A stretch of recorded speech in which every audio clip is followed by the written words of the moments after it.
Hello, everyone. Today I'm reading a book called Don't Call Me Special by Pat Thomas.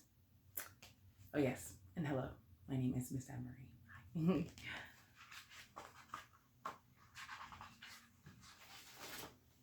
Some children find it really hard to join in with sports and games in the playground. How can you tell which ones? How can you tell which ones?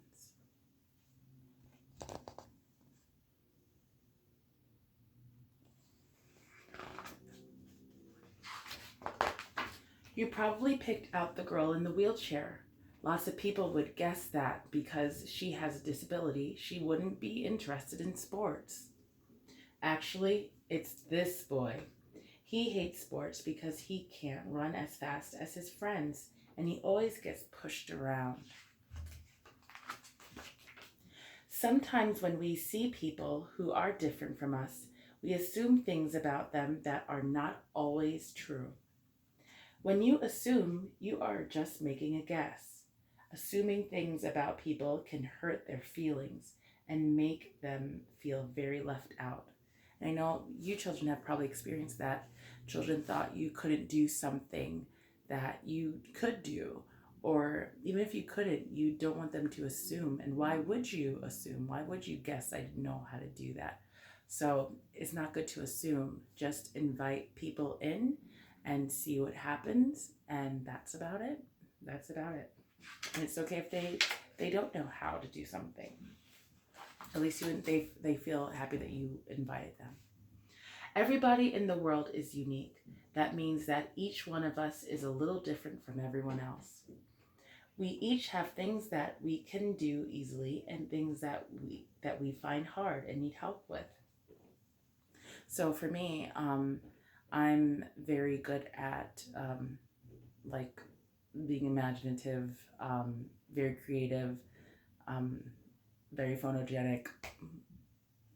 I can see things and tell people this is how things should be when it comes to this. I have lots of ideas going all the time, but with other things I'm not very good at, which is math. I love math, but I'm not very good at it, and so someone can help me with that, and it could be someone with a physical disability that can be very good at math, um, and it could be someone without. So we cannot assume. We just let everyone in. We let everyone into, and don't assume that someone can't, because you never know. If you need glasses to see or special scissors to cut with, you are using special equipment to help you do your best. Children with disabilities often use helpful equipment too. They use ramps to make getting from one place to another easier. They have special toilets and sinks or special types of mice and keyboards to help them use the computer.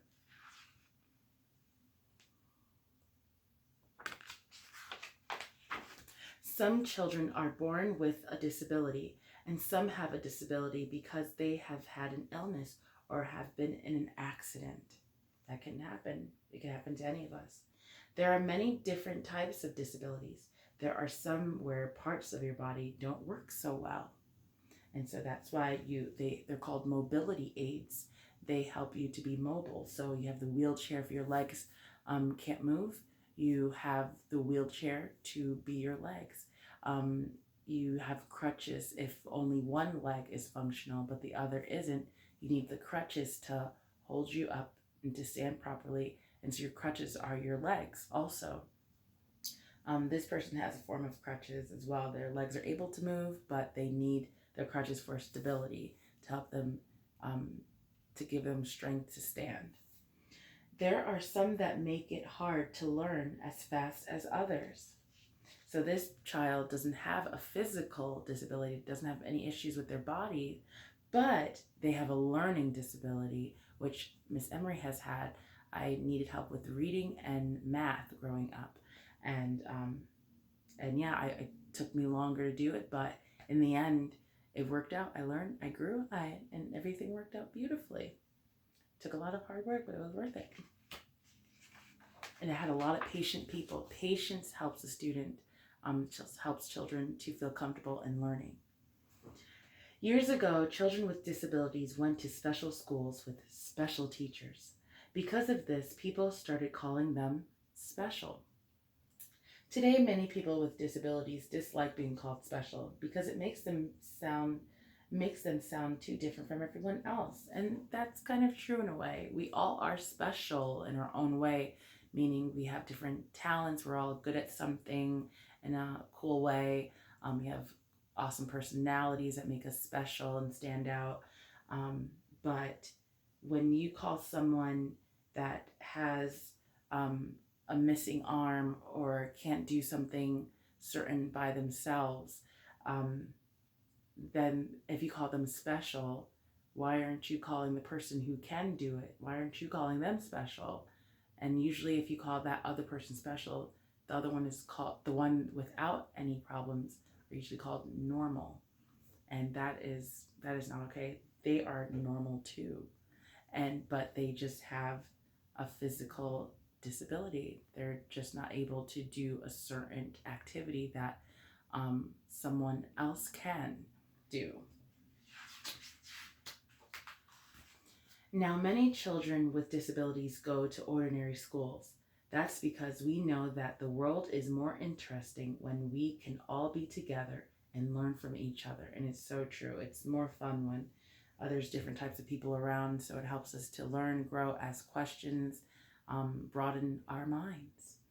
And even though children with disabilities may sometimes look different on the outside, inside they are just like you. They are just like you. Someone had an accident and was badly hurt. They can't move their legs. Is their whole personality different? Are they still not able to play? Like they're still not wanting to play? They still have family that loves them. They still like macaroni and cheese. Like there's just like you. It's just something happened to their body to where it can't function the way it used to anymore, or the way your body can function. They feel angry and sad when they are teased, and they feel happy and confident when they are accepted. Some children with disabilities have extra teachers or helpers who work with them at school and at home. Sometimes these helpers are adults and sometimes they are children in class, and that's you guys. You guys are their helpers and they are your helpers. You are each other's helpers. You guys are one and the same. A helper's job is just to help. It can be very upsetting when a helper tries to do everything. So again, do not assume, do not think that a person with a disability can't do something. You have to ask them, do you need help? If they say they don't need help, then you have to trust that. If you still see them struggling, um, maybe you can guide them without really guiding them. You can come and ask me for help with that one. But yes, always ask first. Definitely. Do not assume that they cannot do something. No two people learn things in the same way or at the same speed. Some children have a disability. Some children who have a disability take longer to do or learn things, or they do them in a different way. And that's very true. Which as long as they learn, that's okay. When I was growing up, it took me longer to take tests, but I got my A, I got my B, and so I tell myself I might be the last one in the class taking a test, but I got the grade that I was looking for, and that's all that matters. But sometimes they can do things better and learn things faster than others. And it's very true. It's very true. Some things they might be good. A person with a disability might be better. They might be able to do something better than you can, and you might be able to do something better than they can. And if you guys combine, you guys can help each other do amazing things and complete projects and ideas. We all need to work and play together. And with a little extra help, children with disabilities can learn and grow and do the things they want to, just like everyone else. The end. Oh, yes. So, children, now we're going to be going outside for an activity. Yes, children, I said it. We're going outside. Put your jackets on. Yes, children, get excited. Okay, so I'll see you outside.